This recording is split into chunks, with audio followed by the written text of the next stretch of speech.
Michael Jackson 150 साल जीना चाहता था। किसी के साथ हाथ मिलाने से पहले दस्ताने पहनता था, लोगों के बीच में जाने से पहले मुंह पर मास्क लगाता था।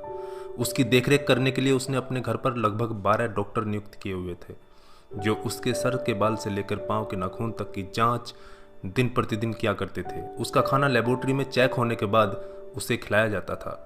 उसको व्यायाम कराने के लिए 15 लोगों को रखा हुआ था। माइकल जैक्सन अश्वेत था। उसने 1987 में प्लास्टिक सर्जरी करवाकर अपनी त्वचा को गोरा बनवा लिया था। अपने काले माँ बाप और काले दोस्तों को भी उसने छोड़ दिया। गोरा होने के बाद उसने गोरे माँ बाप को किराए पर लिया और अपने दोस्त भी गोरे बनाए। शादी भी गोरी औरतों के साथ की। नवंबर 15 को माइकल ने अपनी नर्स डेबी रो से विवाह किया, जिसने प्रिंस माइकल जैक्सन जूनियर और पेरिस माइकल कैथरीन को जन्म दिया। वो 150 साल तक जीने के लक्ष्य को लेकर चल रहा था। हमेशा ऑक्सीजन वाले बेड पर सोता था। उसने अपने लिए अंगदान करने वाले डोनर भी तैयार कर रखे थे, जिन्हें वह खर्चा देता था ताकि समय आने पर उसे किडनी, फेफड़े, आंखें, किसी भी शरीर के अंग की जरूरत पड़े तो वह उनको आकर दे दें। उसको लगता था कि पैसे और अपने रसूख की बदौलत मौत को भी चकमा दे सकता है, लेकिन वह गलत साबित हुआ। 25 जून 2009 को उसके दिल की धड़कन रुकने लगी। उसके घर पर 12 डॉक्टर्स की मौजूदगी में हालत काबू में नहीं आई। सारे शहर के डॉक्टर उसके घर पर जमा हो गए, वह भी उसे नहीं बचा पाए। उसने 25 साल तक बिना डॉक्टर से पूछे कुछ नहीं खाया था। अंत समय में उसकी हालत बहुत खराब हो गई थी। 50 साल तक आते आते वह पतन के करीब पहुंच गया था और जून 25, 2009 को वह इस दुनिया से चला गया। जिसने अपने लिए 150 साल जीने के इंतजाम कर रखे थे, उसका इंतजाम धरा का धरा रह गया दोस्तों। जब उसकी बॉडी को पोस्टमार्टम हुआ तो डॉक्टर ने बताया कि उसका शरीर हड्डियों का ढांचा बन चुका था। उसका सिर गंजा था, उसकी पसलियां, कंधे, हड्डियां टूट चुके थे। उसके शरीर पर अनगिनत सुई के निशान थे। प्लास्टिक सर्जरी के कारण होने वाले दर्द से छुटकारा पाने के लिए एंटीबायोटिक वाले दर्जनों इंजेक्शन उसे दिन में लेने पड़ते थे। माइकल जैक्सन की अंतिम यात्रा को लगभग 2.5 अरब लोगों ने लाइव देखा था। यह अब तक की सबसे ज्यादा देखी जाने वाली लाइव ब्रॉडकास्ट है। माइकल जैक्सन की मृत्यु के दिन यानी 25 जून 2009 को 3:15 पर विकिपीडिया, ट्विटर और इंस्टा मैसेंजर सभी क्रैश हो गए थे। उसकी मौत की खबर का पता चलते ही गूगल पर 8 लाख लोगों ने माइकल जैक्सन को सर्च किया।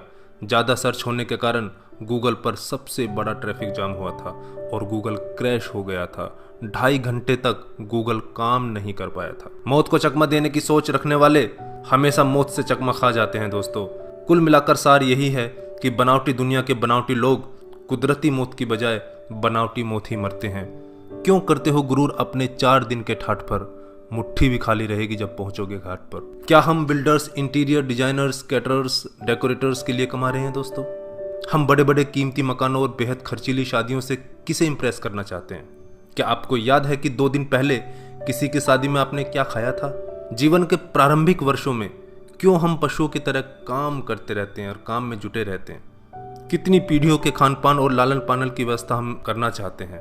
हम में से अधिकांश लोगों के 2 बच्चे हैं, बहुत का तो सिर्फ 1 ही बच्चा है। हमारी जरूरत कितनी है और हम कितना पाना चाहते हैं, इसके बारे में जरा सोचिए।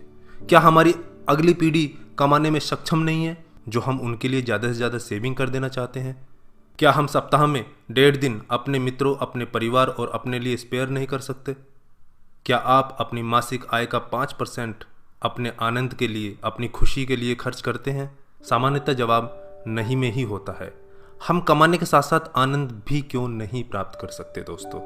इससे पहले कि आप स्लिप डिस्क का शिकार हो जाएं, इससे पहले कि कोलेस्ट्रॉल आपके हार्ट को ब्लॉक कर दे, आनंद प्राप्ति के लिए समय निकालिए मेरे दोस्तों। हम किसी प्रॉपर्टी के मालिक नहीं होते, सिर्फ कुछ कागजातों, कुछ दस्तावेजों पर अस्थायी रूप से हमारा नाम लिखा होता है। अगर भगवान ऊपर है तो वो हमें देखकर हंसता होगा।